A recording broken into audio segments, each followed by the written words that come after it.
I'm going to take a shower, so take care of this. Rafferty indicates the suitcase with his chin. I nod slightly while holding it. Understood. You should be able to do this much without being told, really. Rafferty snorts and heads to the bathroom. I sigh as I watch him go and slowly lift the suitcase. Then, something falls with a rustle. Huh? What's this? Looking down, there's an envelope at my feet. Curious, I open the envelope. What is this? Inside the envelope are photos and a completed divorce application with Rafferty's name on it. And the enclosed photos show a woman and a child. Maybe this means he wants to leave me because his mistress had a baby. That's right, Rafferty said to take care of it, which means file this divorce application. What a pleasant surprise. It's been a while since I've had one. Rafferty must feel the same way. I need to prepare a return gift. A beautiful revenge in the name of return. I smile and gently slip the envelope into my pocket. My name is Alyssa. I work as a clerk in a metalworking factory. I'm just an office worker in a small-town factory, so neither my salary nor my bonus is that big. But I live in a small provincial town, so life feels relatively easy. Plus, my husband Rafferty is a business owner. That's another reason I don't find life too hard. By the way, Rafferty's company is a consulting firm. It seems to have clients all over the country, so he travels a lot. Perhaps because of that, we don't have children. Both Rafferty and I are 38 years old now. Maybe it's too late for kids. Lately, I've started to think that way. But I'm not planning to divorce. A happy family can be built without children. That's what I believe. However, that doesn't mean I'm not anxious. Recently, Rafferty has become indifferent, and we're missing each other more. It's problematic that he says work is tough, and our living expenses are entirely dependent on my income. But I believe everything will work out as long as I'm with Rafferty. That's how I've been encouraging myself. There's a reason I think this way. It's because I know what Rafferty was like in his student days. I met him when we were high school students. He was the popular guy in class. He had leadership qualities and always took the lead in cultural festivals and sports festivals. If someone made a mistake, he would cover for them. If there was a problem, he would solve it. He was someone everyone relied on. On the other hand, I was a plain and quiet girl. I lived my life trying not to stand out. It was as if that was my life's goal. But meeting him made me want to try something for the first time. So, during a discussion about the cultural festival, I raised my hand and spoke up for the first time. For the cultural festival, our class could do a play. Before I could finish, snickers leaked from around me. Because most of my classmates were planning to run a cafe. The play requires a lot of preparation, doesn't it? Memorizing lines and all, it sounds like a hassle. Amidst such voices, he spoke up to our classmates. Isn't it precisely because it's challenging that it's rewarding? Plus, it'll definitely make for a more memorable experience. His words completely changed the atmosphere. In the end, we did a play for the cultural festival. There's no doubt in my mind that this incident brought us closer. But without anything else happening, we graduated from high school. I got a job at a factory, and he went to university. Years later, we reconnected at a reunion, which led to us dating and eventually getting married. By that time, he had become the president of a consulting firm. Needless to say, everyone envied me. But the reality was not so rosy. His job was demanding, with frequent business trips every month. We barely had any time together at home. Moreover, despite the glamorous title of president, his company was barely making ends meet. I'm thinking about expanding the business, so our income might decrease for a while. Is that okay? The business foundation is stable for now. But if we don't do anything, we'll eventually hit a dead end. If our current clients leave, our income will decrease. Then, our employees might end up lost. As a president, I have a duty to support my employees. Expanding the business is better for increasing our clientele. He said such things. That was soon after we got married. So, even after getting married, I couldn't quit my job. On the contrary, my income was so relied upon that the salary he brought home was minimal. But if we can get through this, everything will work out. Let's trust him and do our best. That's what I thought and kept pushing on. While I was diligently working, I was also handling all the household chores by myself. Of course, with his frequent business trips, there's no time for him to do household chores. Moreover, he looks utterly exhausted on his days off. That's why I couldn't even ask him to help with the chores on his days off. However, managing both work and household duties is quite common among dual-income households nowadays. Indeed, many people are working hard in similar situations, and I can't say that I'm the only one putting in a special effort. Yet, I had another job to do. It was helping his parents. My father-in-law, Ellsworth, owned a small diner. It's an old diner beloved by locals. Perhaps because of its low prices, the profit margin is quite slim. Still, customers keep coming in non-stop. It got so busy that I began helping out with serving and other tasks. Even then, we were short-handed.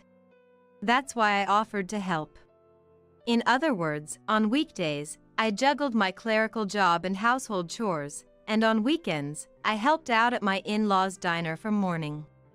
That was the life I continued to lead. It was tough but fulfilling. Plus, his cooking is delicious. I even learned to cook from him during breaks. So, I didn't mind helping out at the diner itself. However, there were times I wanted to rest. Yet, I couldn't tell my in-laws I wanted a break. There was a reason for that. I had put on the facade of eagerly volunteering to help. Alyssa, you're also working as a clerk during the week, right? You don't have to push yourself to help out here. No, I enjoy doing this. That's what I would tell him. But the truth was a bit different. In fact, it was Rafferty who had asked me to help his parents. Needless to say, I initially refused. Working even on weekends is a bit much. I truly feel sorry about it. But I'm worried about my parents. My in-laws had worked almost non-stop at the diner.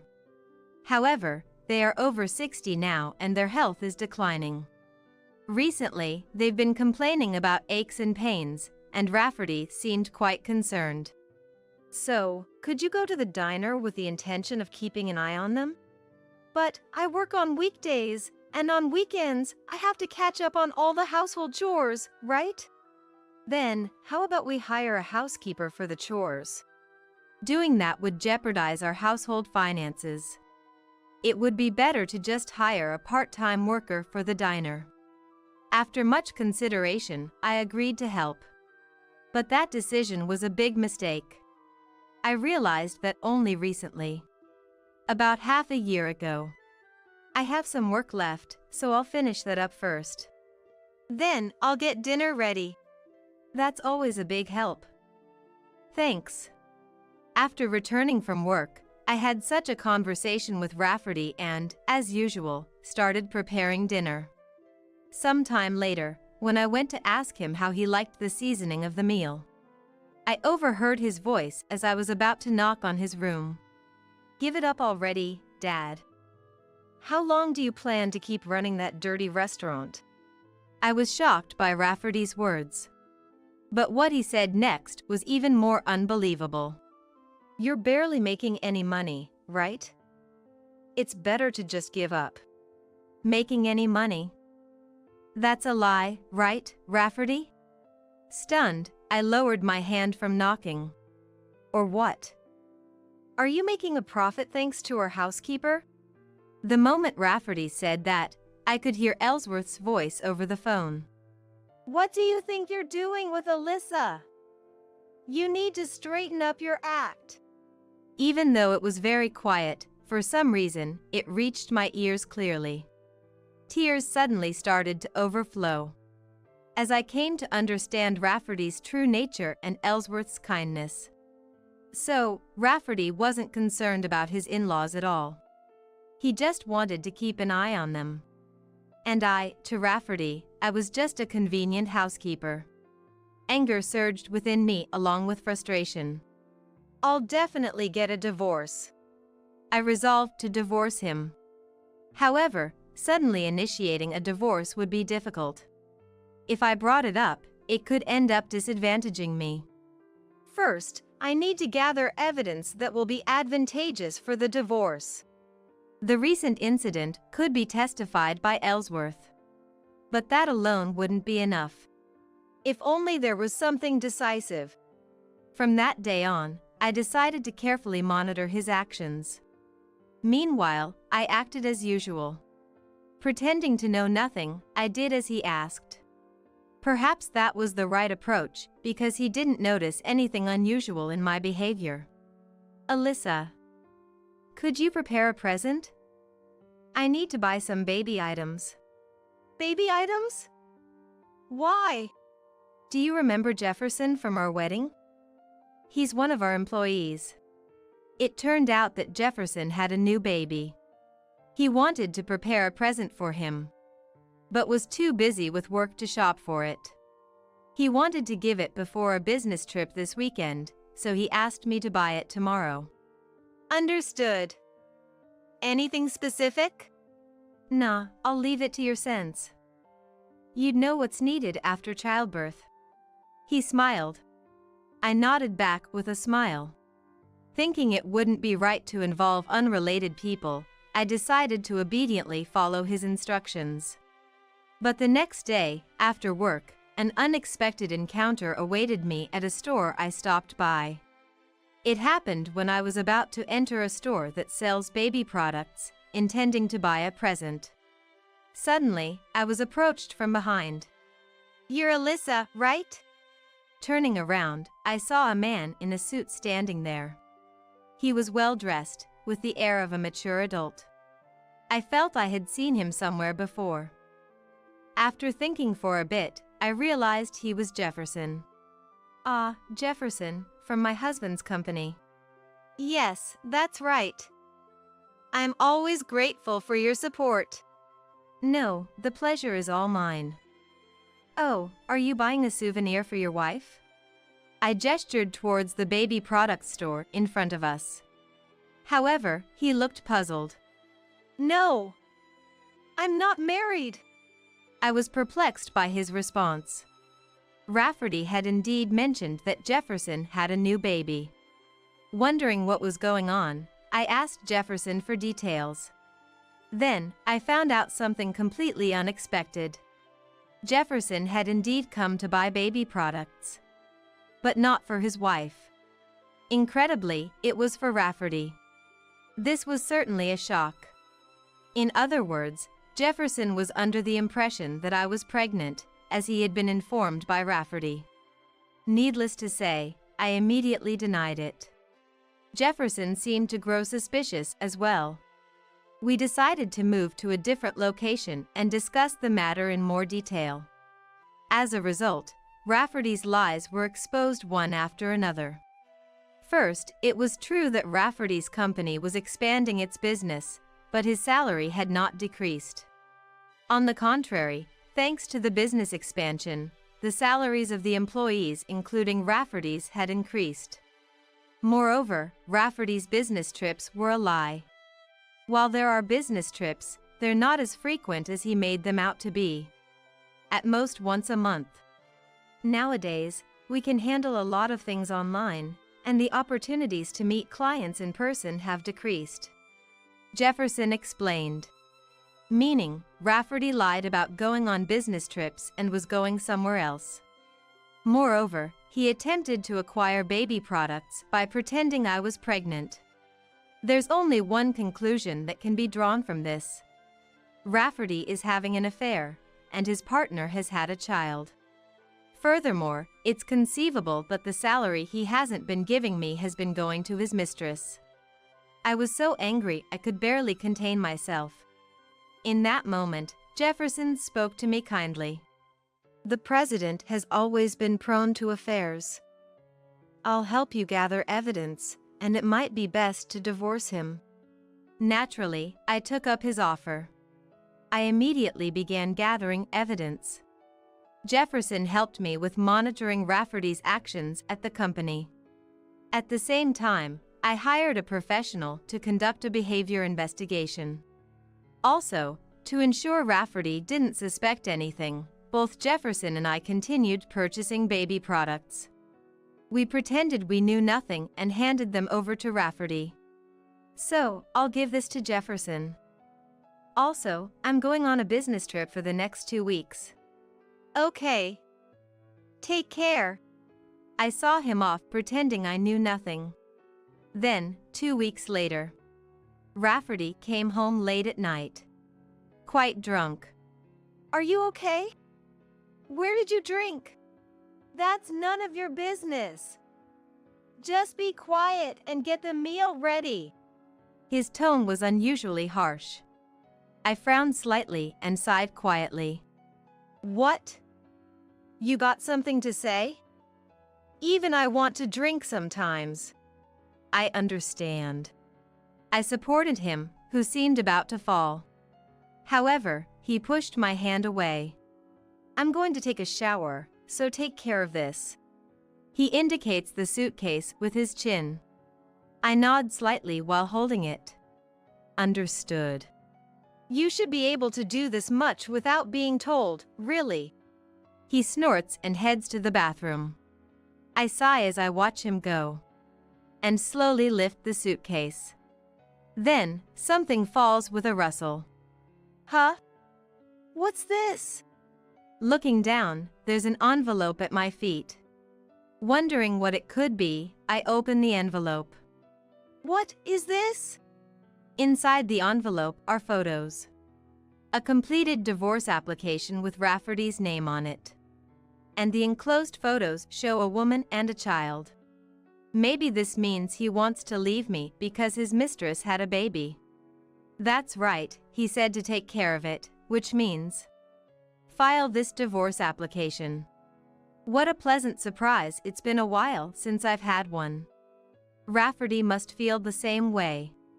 I need to prepare a return gift. A beautiful revenge in the name of return. I smile and gently slip the envelope into my pocket. Then, I open the suitcase. But it had already been laundered. I see, a declaration of war, huh? It's strange for the contents of a suitcase to be laundered after a business trip. No housewife would find this normal. There's a woman who does the laundry for him on his business trips. In other words, it's like a declaration of war from the mistress, saying, I've done the laundry for you.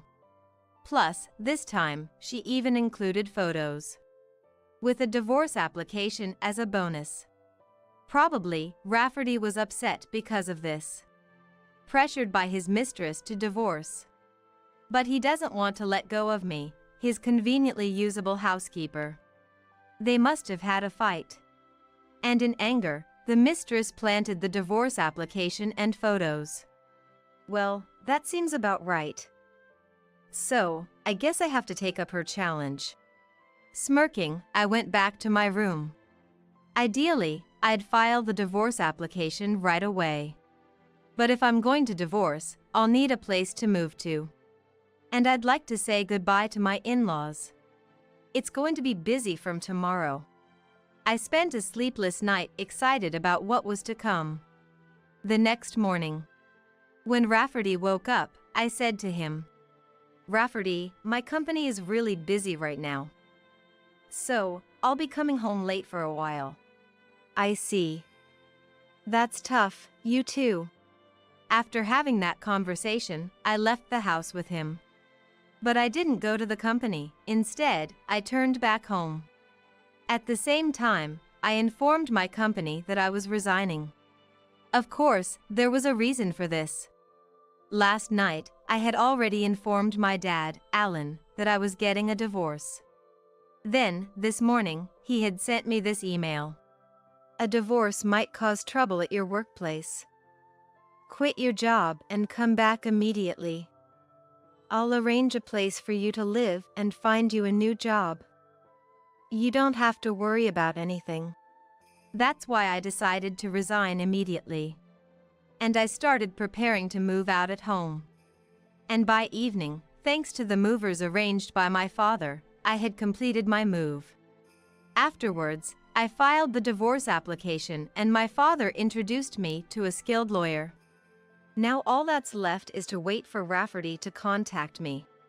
Using a network camera, I drink while watching my parents' house from my new place.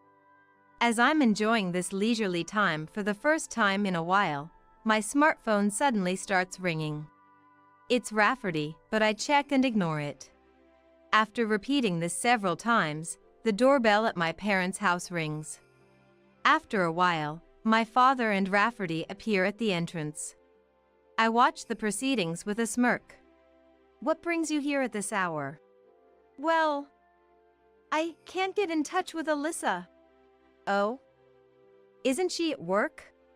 Rafferty turns pale at my father's words and looks down. No, that's just it. There's no luggage at home. All my belongings are gone. And no matter how many times he calls, there's no response. When he contacted my company, they said I had resigned. Rafferty hurriedly explains all this. My father, having listened, asks Rafferty, "Do you have any idea why this might be?" No, I can't think of anything. Rafferty stammers out an answer, wiping the sweat off his forehead. He can't possibly confess to having an affair. As I'm thinking this, my father suddenly raises his voice. You must have some idea, right? Rafferty flinches at his deep voice.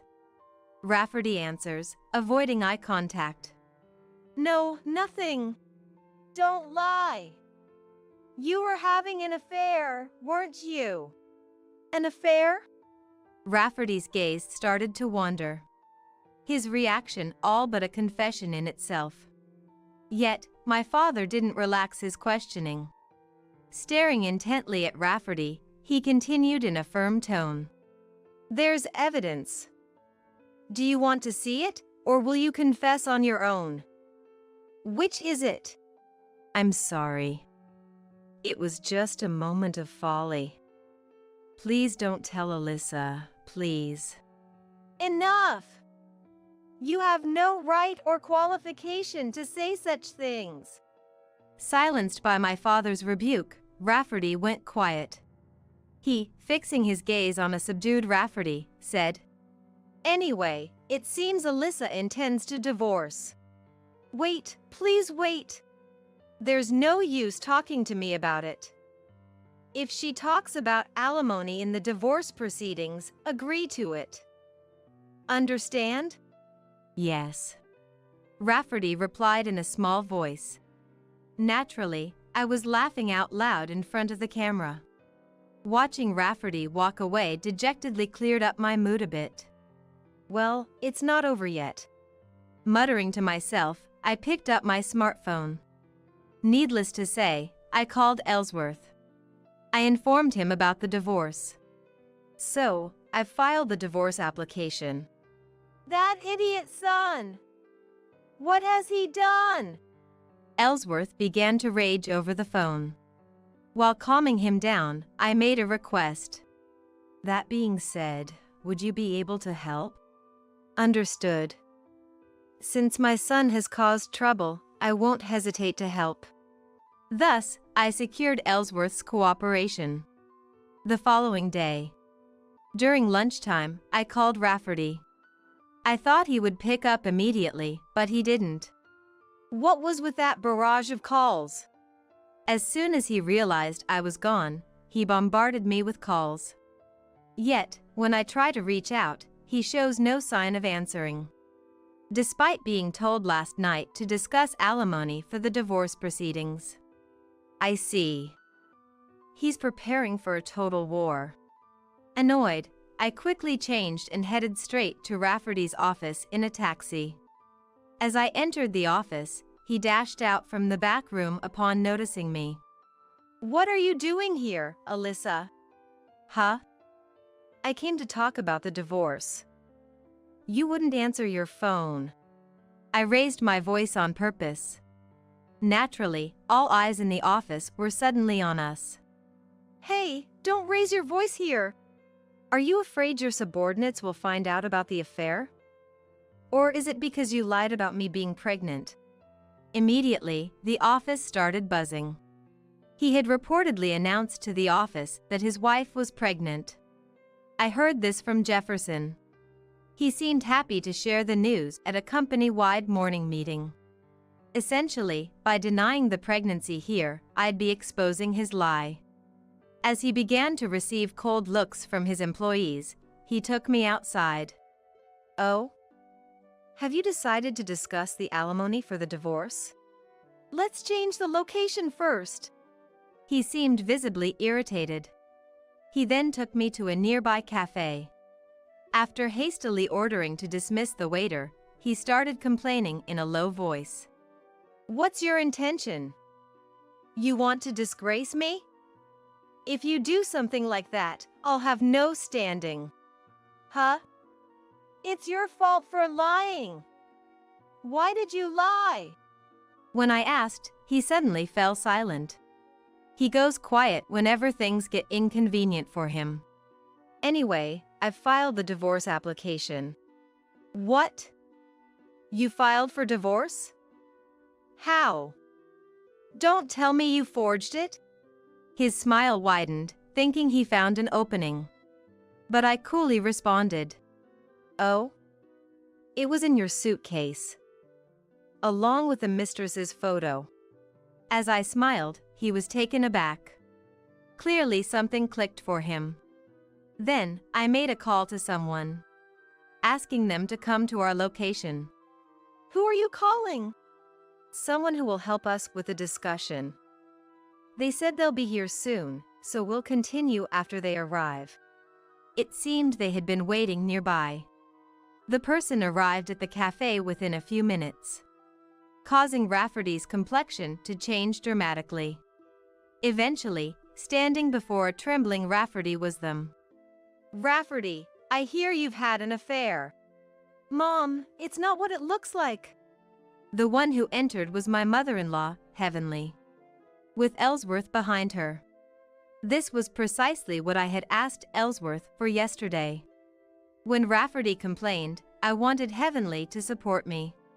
Rafferty might act all high and mighty with Ellsworth, but he can't do the same with Heavenly. Heavenly is a person of strong moral fiber and seriousness.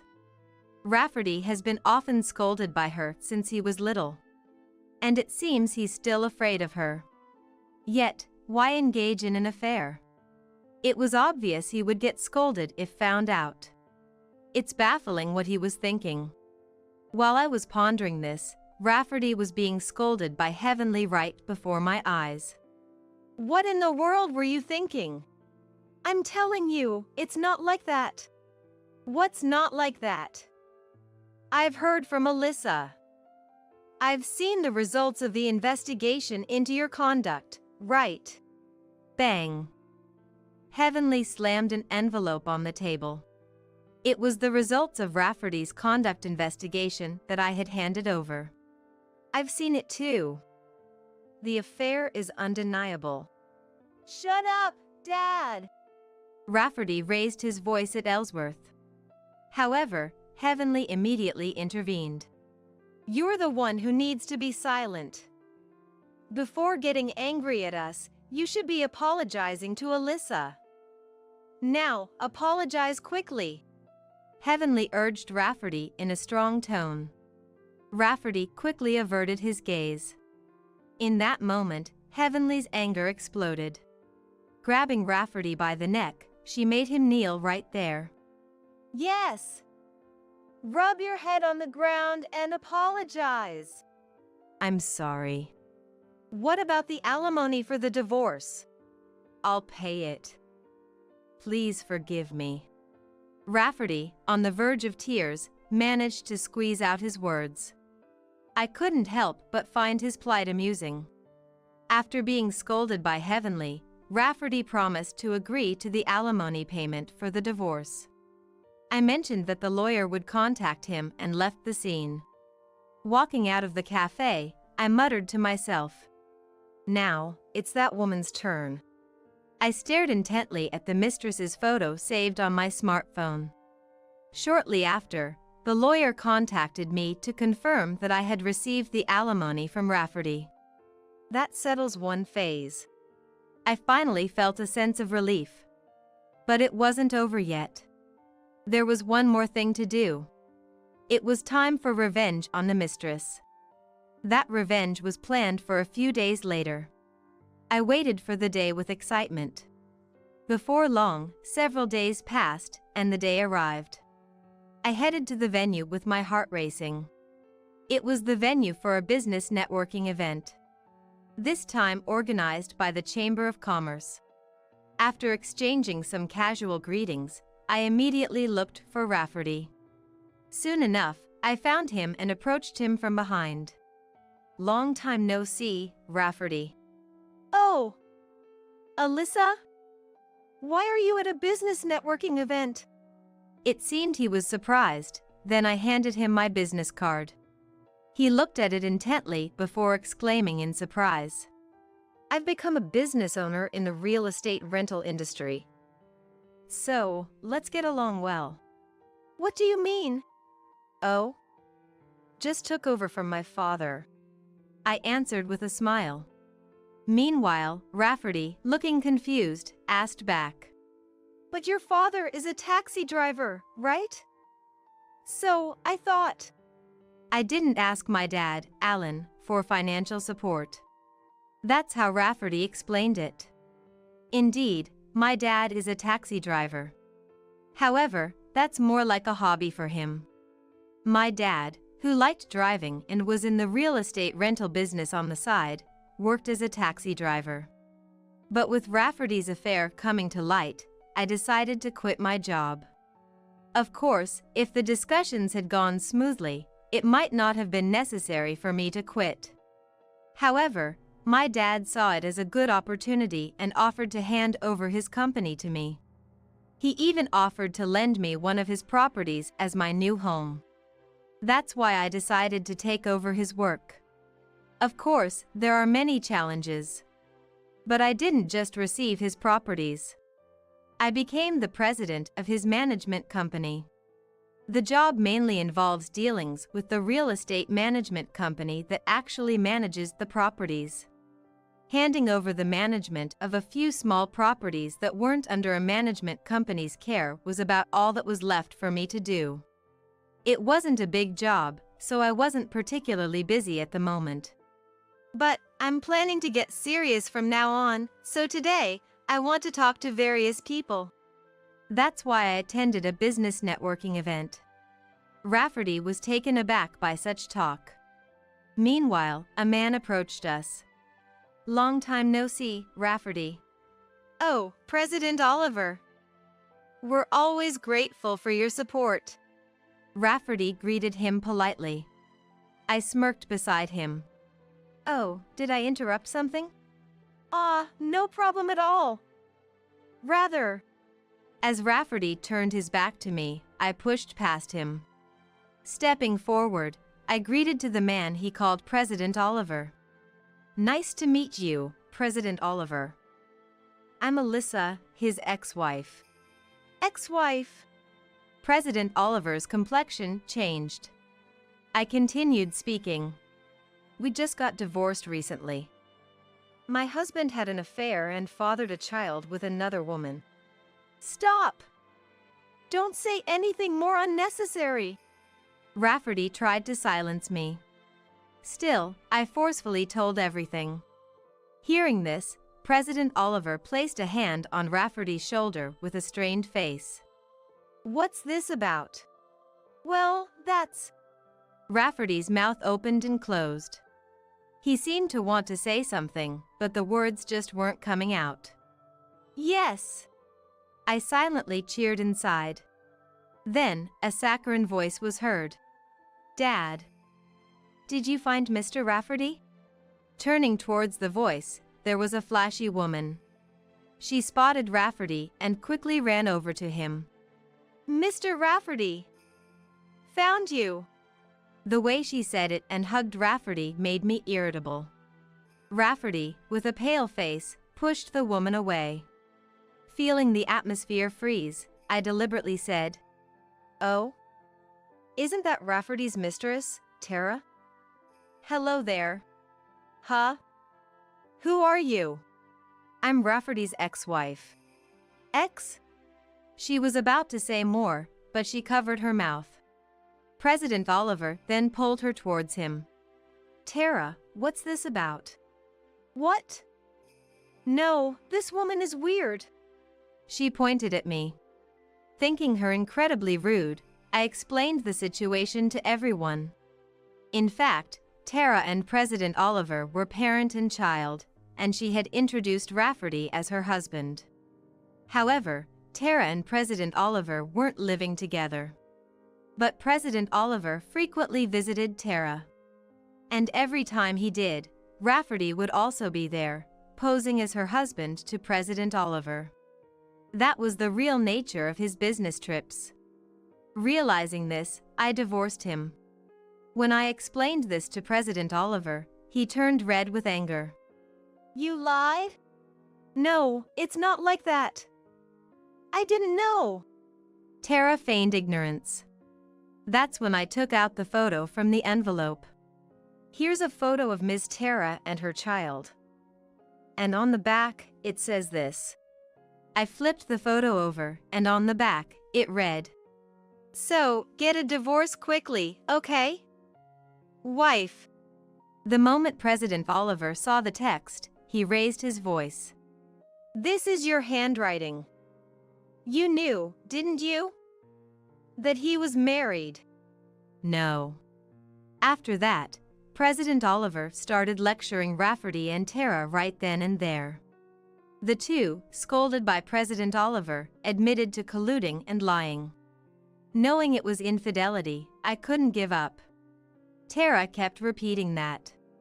On the other hand, Rafferty would repeat, I intended to divorce soon. Then why didn't you agree to the divorce discussions immediately? My single question laid bare Rafferty's lies. From there, it all unraveled. In the end, it was settled that Tara would pay me the alimony for the divorce. She would work under President Oliver to pay it. As for Rafferty's punishment, it was the cessation of their business transactions. President Oliver had immediately proposed stopping the business dealings with Rafferty right there. Of course, many people witnessed this. It was inevitable that it would lead to a loss of credibility. Needless to say, his company went bankrupt shortly after. He is currently helping out at Ellsworth's Diner. Of course, while being scolded by Heavenly. Additionally, his company's clients, apart from those with President Oliver, were taken over by a new company. It turns out that this company was started by his former subordinate who had lost his place. Who's the president of the new company? When I went to thank Jefferson for his help, I casually asked him this. That would be me. So, how about we talk business? Maybe over a meal? I wasn't planning on dating a man right after getting divorced. But I did want to talk to him a bit more. Is this feeling romantic, or just a simple interest in business? I already know the answer. So, I accepted his invitation.